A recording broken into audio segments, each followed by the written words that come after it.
Hello friends, I am Balwant Singh. I am assistant professor in the Department of Electronics and Communication Engineering, IMS Engineering College, Ghaziabad, which is affiliated with Dr. APJ Abdul Kalam Technical University, Lucknow.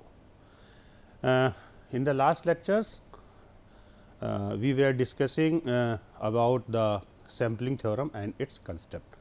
यहाँ पे उसी चीज़ को हम continuous करते हैं, continue करते हैं for the discrete time processing of continuous time signal.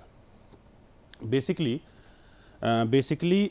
in many applications there is a significant advantage offered in the processing of continuous time signal by first converting into discrete time signal and after the processing converting back to a continuous time signal. Last lecture में जैसे हमने बात किया था कि आजकल सारे system digital हो रहे हैं। डिजिटल सिस्टम का मतलब कि हमारा जो, अगर हम डिजिटल सिस्टम की बात करें, डिस्क्रीट टाइम सिस्टम की बात करते हैं या डिजिटल सिस्टम की बात करते हैं, तो इसमें इनपुट सिग्नल भी डिस्क्रीट टाइम सिग्नल होना चाहिए या डिजिटल सिग्नल होना चाहिए, आउटपुट भी आपका डिजिटल सिग्नल ही आएगा। तो यानी सिग्नल प्रोसेस करने के लिए इट इज़ वेरी इंपॉर्टेंट कि कॉन्टीन्यूस टाइम सिग्नल को डिस्क्रीट टाइम सिग्नल में चेंज किया जाए, जबकि हम नोट कर सकते हैं या एनालाइज भी कर सकते हैं कि जितने भी नेचुरली सिग्नल होते हैं वो सारे कॉन्टीन्यूस टाइम सिग्नल होते हैं। कॉन्टीन्यूस टाइम सिग्नल ही होता है, उसको हम डिस्क्रीट टाइम सिग्नल में चेंज करते हैं। कैसे चेंज करेंगे? With the help of the sampling theorem. Sampling theorem का कंसेप्ट क्या है? ओमेगा एस या sampling frequency should be greater than और equals to twice omega M, यानी मैक्सिमम जो फ्रीक्वेंसी है, जबकि सिग्नल क्या होना चाहिए? आपका बैंड लिमिटेड सिग्नल होना चाहिए। ठीक है।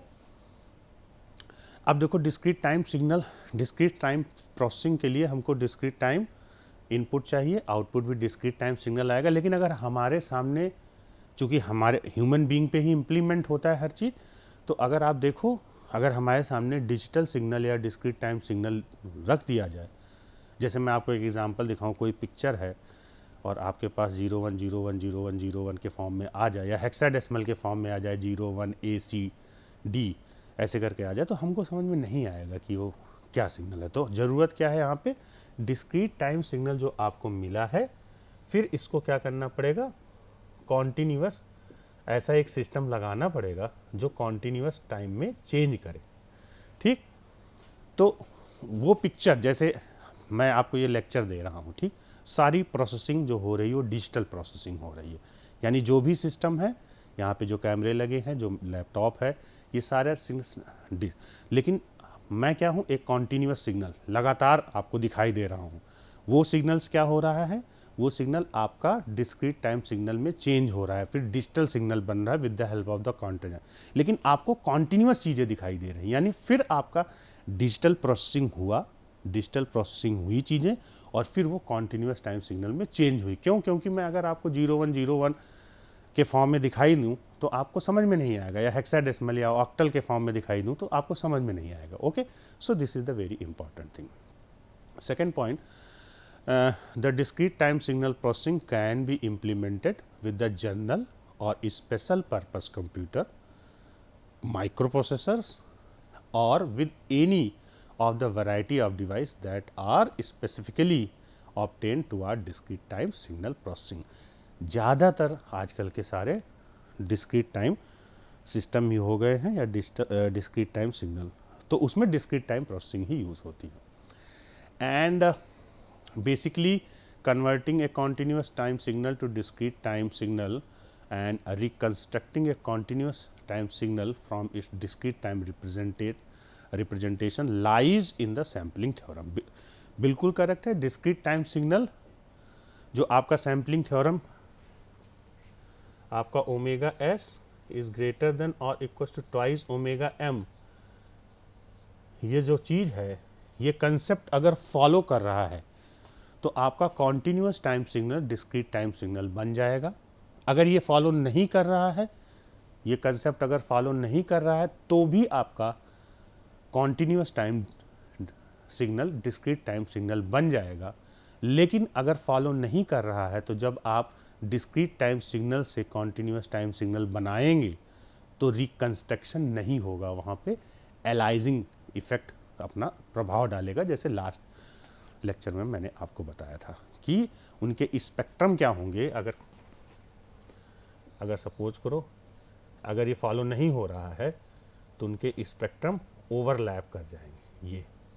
तो जब आप सिग्नल रिकंस्ट्रक्ट करोगे तो ये वाला पार्ट किस वाले स्पेक्ट्रम का है, इस वाले का है कि इस वाले का, पता नहीं चलेगा क्योंकि ये ओवरलैप कर गए, तो सिग्नल रिकंस्ट्रक्ट नहीं होता है।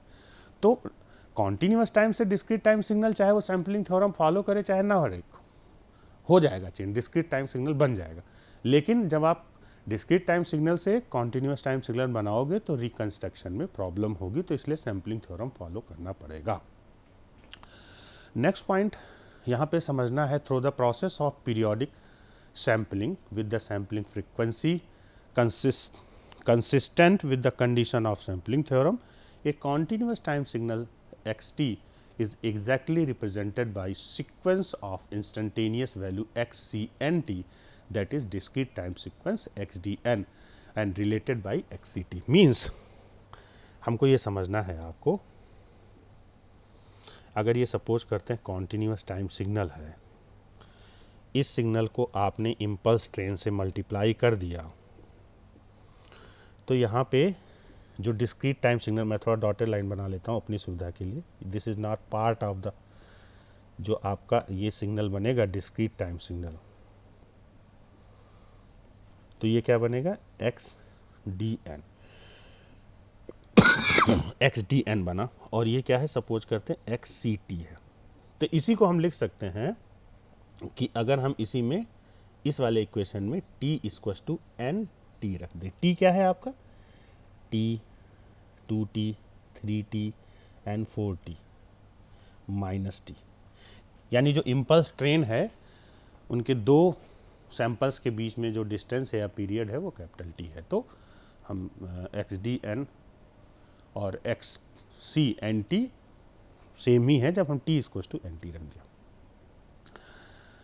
जब आपका कोई सिग्नल कॉन्टीन्यूस टाइम से डिस्क्रीट टाइम में चेंज होता है तो हम बोलते हैं continuous to discrete time conversion, continuous to discrete time conversion. और कई जगह आप देखोगे C/D means continuous to discrete time conversion, and इसका रिवर्स प्रोसेस होता है discrete time to continuous time conversion, जिसको हम बोलते हैं D/C, which is known as discrete to continuous conversion, discrete to continuous conversion. And the discrete D/C operation, a discrete to continuous conversion operation produces a continuous time signal. क्यों? क्योंकि discrete से suppose करते वो signal YCT है and which is related to a discrete time signal YDN, means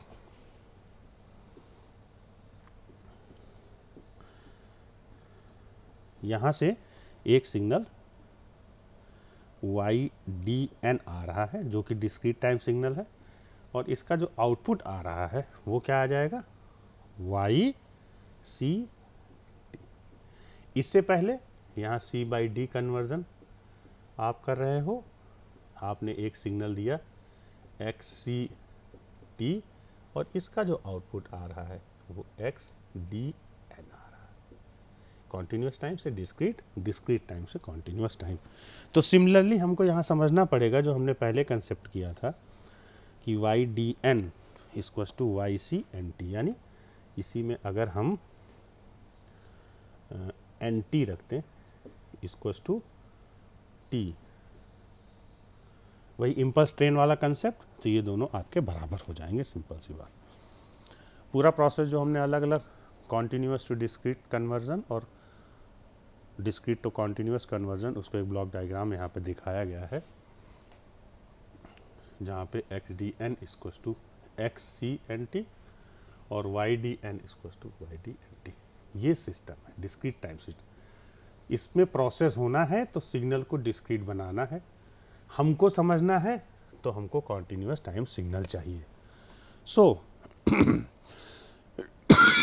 a system such a digital computer and digital system for which the discrete time signal is represented in the digital form, the device commonly used to implement a continuous to discrete conversion and refer to A to D यानी analog to digital converter, and the device used to implement digital to continuous या discrete to continuous conversion refer to D to A यानी digital to analog converter.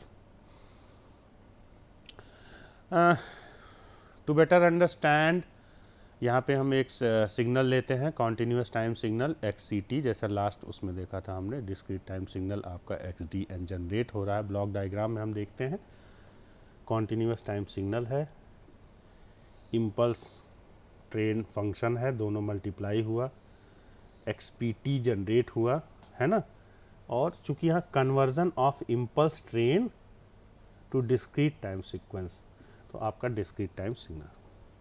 This block diagram basically represents sampling with periodic impulse train followed by conversion to discrete time sequences.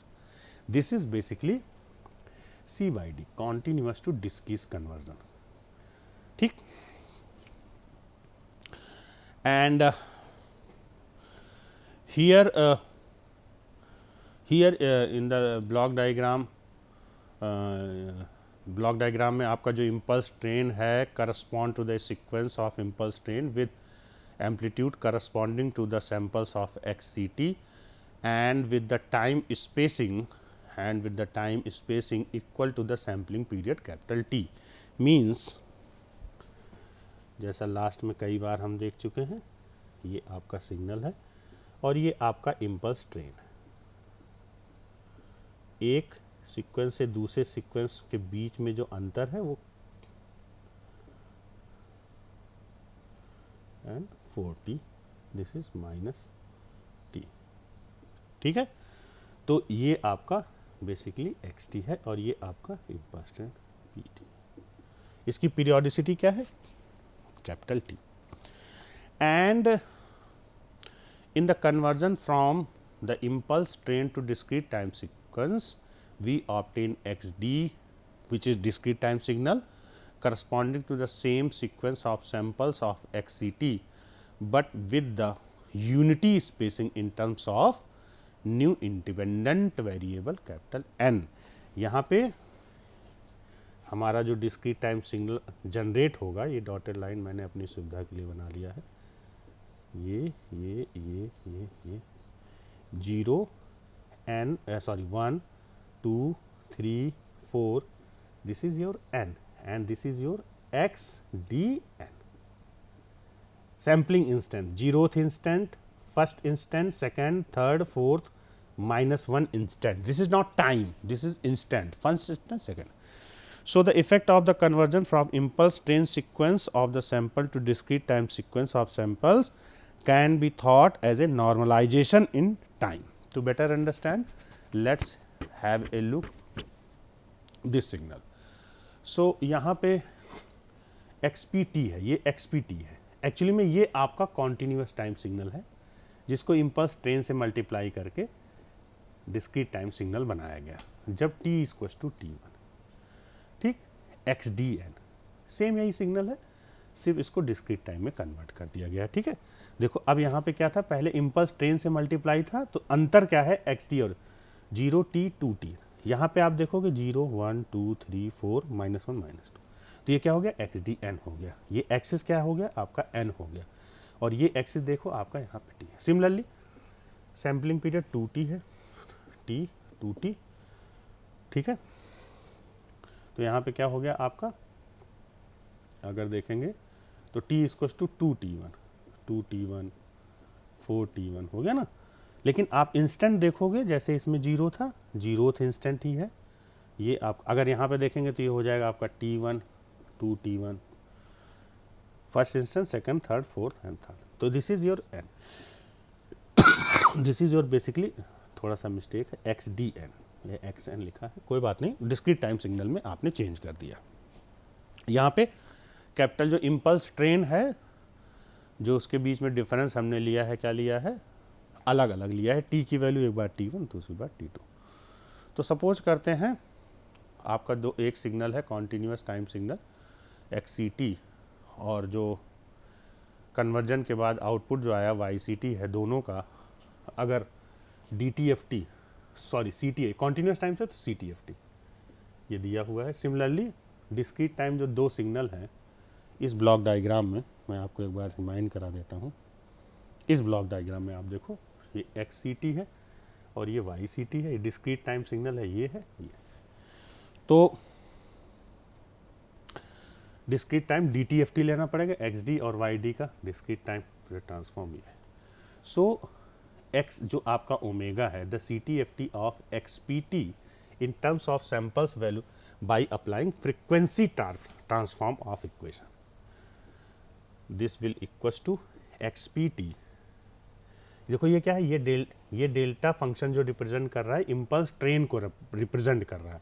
हमको समझना है एक चीज़, हमको समझना है XPT वास्तव में है क्या। इस ब्लॉक डायग्राम में हम देखो XPT ये है, यानी जो कॉन्टिन्यूस टाइम सिग्नल है और इन दोनों का मल्टीप्लिकेशन है, तो आपका ये डिस्क्रीट टाइम सिग्नल ही बन गया।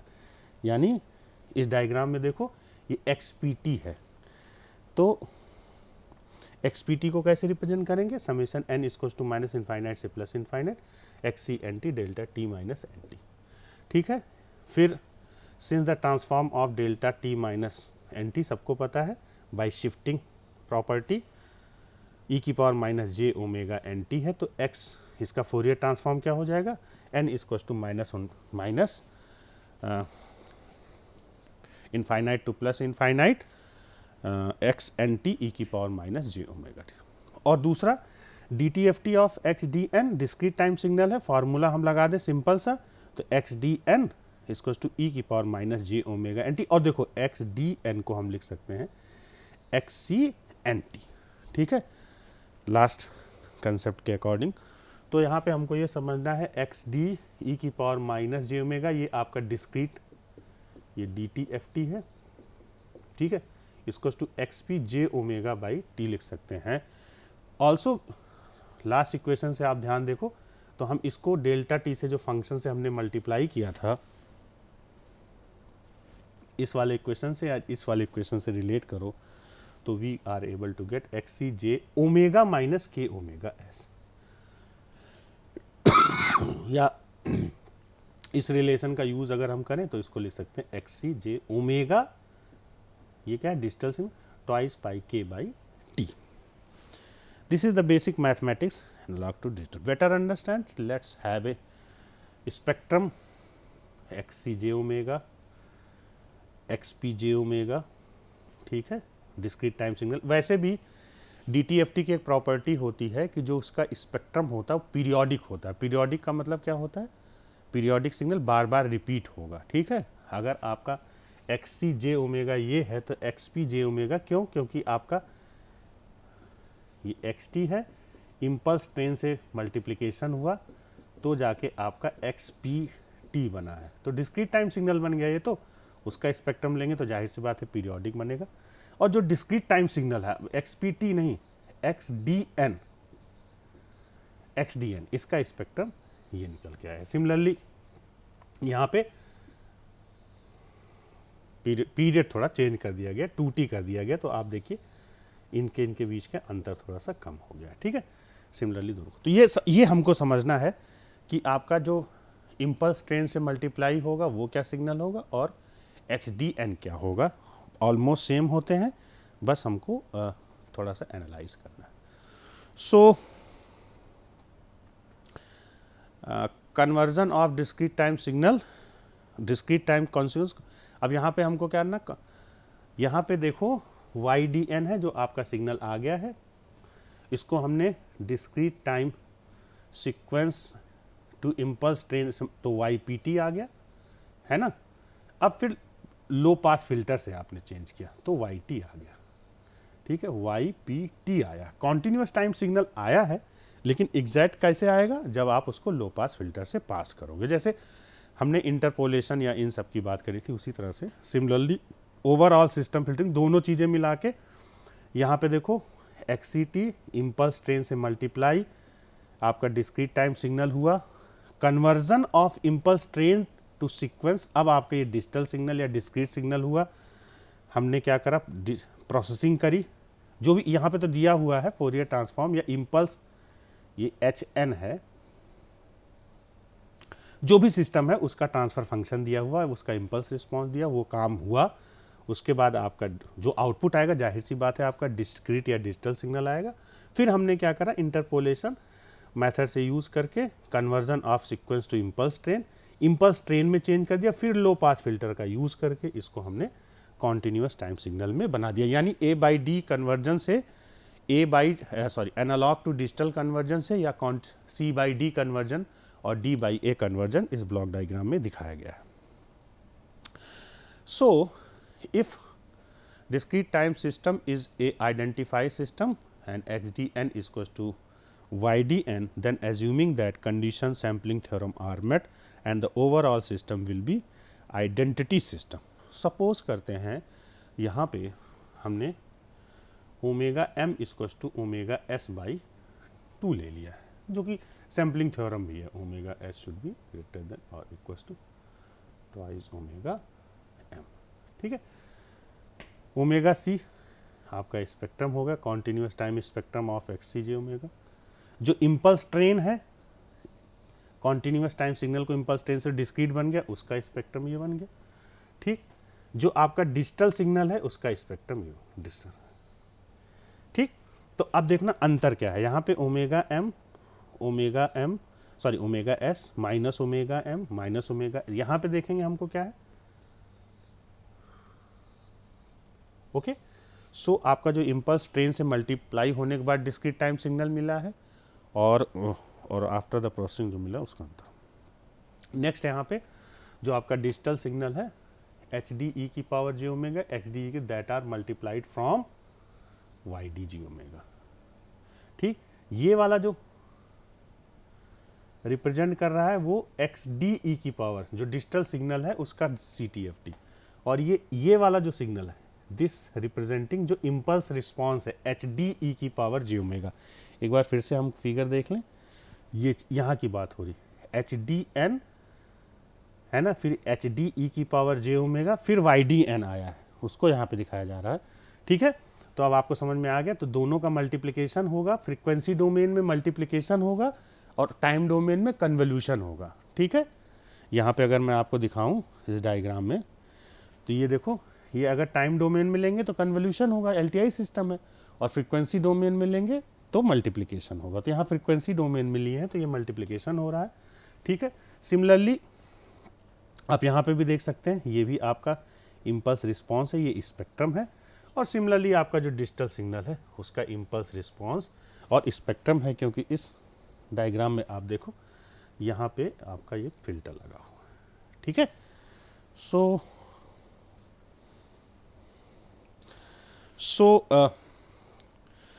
for the input that are sufficiently band limited so that the sampling theorem is satisfied, the overall system in fact equivalent to continuous time LTI system with frequency response HCJ omega, which is related to discrete time frequency response, that is HDE की power j omega. So though the transfer function HCJ omega can be defined as HDE की power j omega t for mod omega is less than omega s by 2, 0 mod omega is less than omega s by 2, sorry this one. Okay, so the equivalent frequency response of this continuous time filter is one period of frequency response of discrete time filter with a linear scale change applied to the frequency axis. Here you can see that the relationship between discrete time frequency response and the equivalent continuous time frequency response. This is your HDE की power j omega and this is your HCJ की power j omega. Similarly बस आपको ये देखना है, ये minus omega सी से लेके प्लस ओमेगा सी तक है, ये minus omega C by T से लेके plus omega C by T तक है जो आउटपुट आपका आया। ये जो आउटपुट आ रहा है देखो फिल्टर का। नेक्स्ट है आपका digital differentiator. This is differentiator है, दे आपका this is your magnitude response and this is your phase response आपका दिया हुआ है। तो H C J omega digital differentiator है आपका, H C J omega equals to J omega, and band limited differentiator with cut off frequency omega C, we can write like this manner, H C O J omega equals to J omega, जब आपका ये condition है zero otherwise. So this is your digital differentiator. यहाँ पे इसको समझने के लिए यहाँ पे जो है एच ई की पावर जे ओमेगा आपका दिया है जब आपकी सैम्पलिंग फ्रीक्वेंसी यानी omega S equals to twice omega C है, तो एच डी ये डिजिटल सिस्टम के बारे में दिया गया है, ठीक है। ई की power J omega equals to J omega by T when omega is less with the discrete time transfer function overall system of filtering continuous signal using discrete time filter, and yct will be derivative of xct assuming that there is a no aliasing in the sampling xct.